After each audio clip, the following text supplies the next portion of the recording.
Pornhub, I have found, and the evidence is pretty clear, that they care more about credit card processing than they do about going to jail for breaking the law. Like, possessing and distributing child pornography is against the law in Canada, in the United States, in many countries around the world. I mean, this is a federal crime to even possess this content, and to profit from it, to benefit from the sex trafficking of a minor is a crime. Both, it's a crime, but it's also a civil offense as well in the United States. So many people who know what Pornhub is, they'll just think it's a place where pornography is aggregated. But in your view, there's clear evidence there. Effectively, it's a company involved in trafficking. There's absolutely no question that this is the case, based on the facts that we know. Starting all the way back in 2018 and 2019, when the London Sunday Times did the investigation into Pornhub and uncovered that within minutes, there were dozens of videos that they found of illegal content, even children as young as 3 years old, on the site.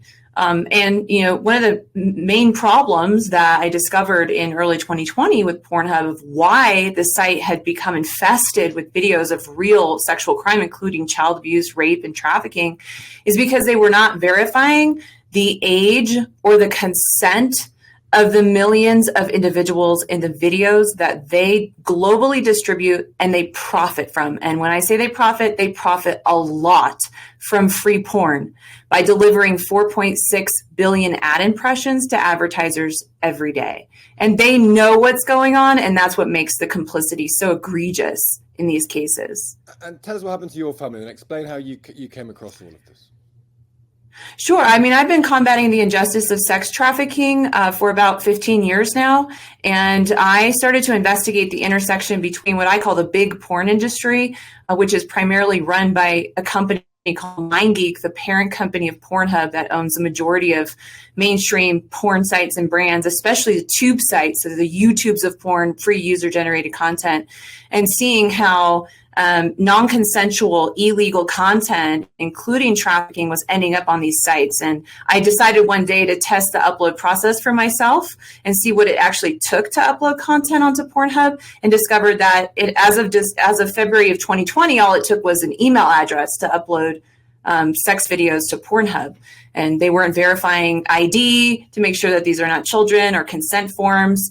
But finally, after they were globally exposed and Visa and MasterCard and Discover cut ties with the site in December of 2020, they finally started to verify the uploaders. But just the uploaders and all their free and ad revenue generating content, which is most of the content on Pornhub, they're still not verifying the age and consent of all of the individuals in all of the videos. And that's why it's still a problem. So this case in Alabama is of a 12-year-old boy being assaulted. So is the argument that they might be able to know who uploaded it, but they would have no interest whatsoever in what was going on in the video? Well, they weren't verifying the individuals in all of the content, so they may have perhaps gotten the ID or verification of the uploader, who's often the trafficker and the abuser. In this case, yes, this was a trafficker, a rapist who's now in prison for 40 years, who actually had filmed himself raping and assaulting a drugged 12-year-old child in 23 videos. And the video titles themselves I cannot repeat because they are so horrific and disturbing, but they indicated clearly that this was a child. It was obvious. The lawyer for the child says it's obvious that it was a child. And then they began to sell the content. So they were not just monetizing with ads in this case, but in this case, they were actually selling for between $5 and $20 each rape of this child. And Pornhub was earning 35% of the profit from those videos. And 3 times police reached out, 3 times. It wasn't until the 3rd time that police demanded that they remove these videos that they finally took them down. And so the facts of this case are so horrific. There's no doubt that they were complicit in the exploitation of this child. So we see this all the time with platforms, don't we? Big social media platforms. Their business model is effectively, we want people to post stuff and we don't want to interfere with that because that will interfere with our ability to make money. And we see that in various different ways in Facebook. You see it in Twitter. You see it in YouTube to a certain extent. Is this taking that to like the worst possible extent? Ultimately, their business model is built on not being very curious? It's not just not being very curious. It's an intentional business model set up so that they can get the most content they can, so that they can monetize the most content that they possibly can to earn the most profit at the expense of the lives of human beings and children and rape and trafficking victims. And the problem with this is a porn site. These are not, people posting what they ate for dinner. These are people who are engaged in real sex acts. And when those sex acts are not consensual and when they're not adults, these are federal crimes. Pornhub, I often say, is not a porn site, it's a crime scene. And that's what we have going on here, where people are actually logging in and they're viewing real sexual crime that's monetized. And the people that are profiting from the most are the executives of MindGeek who own Pornhub. And one of the things that they've said that makes them particularly complicit is they've said in their own defense, after, now 194 victims have sued them since 2020 in cases all over the US and Canada. But in their defense, they try to say, well, we review every single video before it is uploaded to the site. And what that means is that MindGeek viewed the drugged rape of this child who was overpowered in these videos and approved them, keyword optimized them, and approved the titles as well, and then monetized them and took profit from every single time that video was downloaded or viewed. And then they refused police demands to remove it when the police reached out. So I don't know how you could get worse than that as far as Pornhub's complicity in these crimes. So what's the answer then? Is it simple as the second that happens, and it happens all the time, you're saying the site should be itself closed down? Does anyone have the ability to effectively say you are complicit in a crime, you are party to that crime? As you say, you've had prior knowledge of the existence of that crime before you published it. Is it as straightforward as saying that site should be closed down? That's what I believe. I believe that the key to ending trafficking and child abuse by corporate actors like this is to end impunity. This is a risk-benefit calculation for these corporations. And once they realize the risk is too high, they will stop and they will put in place protective policies to make sure they're not liable criminally and civilly for what happens to these victims. And so that's why I believe it's really important for us to end impunity. That Pornhub, when they've engaged in this isn't just one time.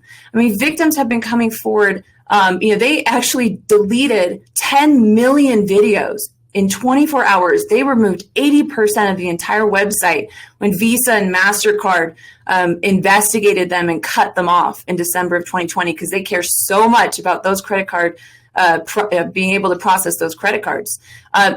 So we need to actually hold them accountable, but we need policies in place that credit card companies and governments say, you cannot operate a user-generated porn site if you're not reliably verifying the age and the consent of every individual in every video.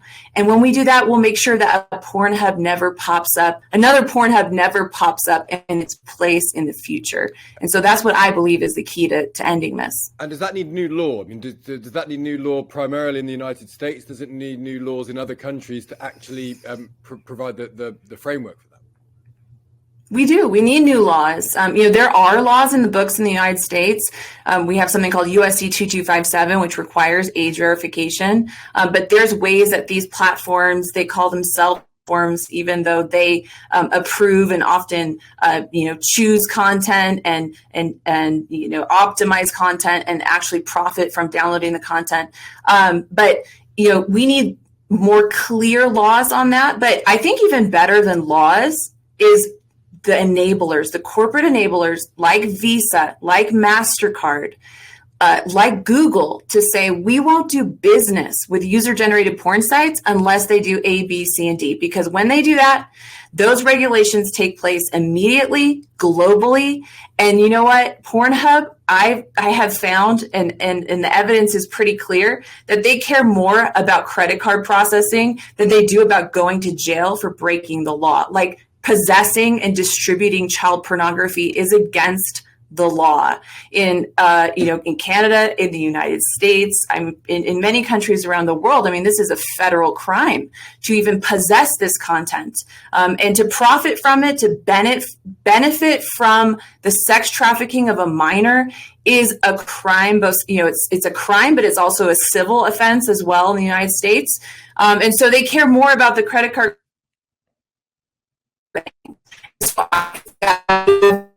Change policies, anti-money laundering policies, policies to make this pass. Yeah, Laila, it's a fascinating story, and it's unbelievable that it's got this far, I think, but you're clearly working very hard to try and put a stop to it. Laila, thank you so much for joining us today.